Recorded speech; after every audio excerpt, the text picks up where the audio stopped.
tendwa ma Shofco Mayaka Shofco youth onge pesa to mondo mi tim tenda nyaka ibed gi pesa. Mae miyo jotelo gi kawo godo advantage. Nango gocho ni gini nonengo miye ng'ama kama to onge pesa.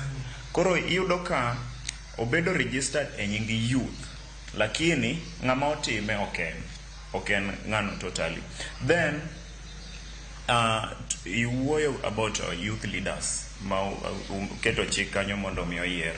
Kanyo bende wan gi yuak adiera as youth of Homa Bay County.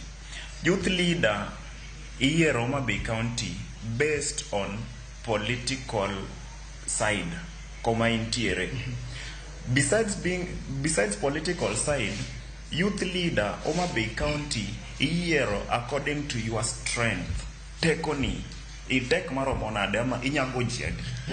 Mana kaka inyaketi youth leader. We need people of sound mind.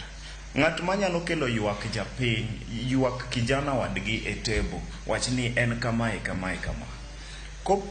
wadoke weche mag tenda kumi jothurwa kaunti ma Homa Bay ka inyalo bandho pesa mar tenda no igni luoro.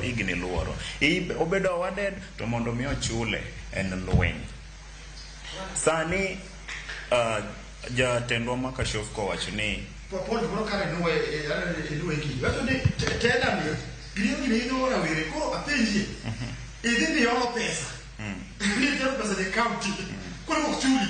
Tingene jadungo dede mana gi do kanyo ne ka kungo wacho ni kaka ruwere pogene do ka giteko matimo tenda kalo ko ruwengo mane piny to ko tenda ko chi to chudi to teme kanyo koro kibandhe kaka dongo kelo imanyo pesa ni i-qualify mika yudo pesa ni moro mar loan itimo godo tenda mondo mi chuli pesa ni kendo en lweny idwa bandho igni mondo mi yudo pesa ni.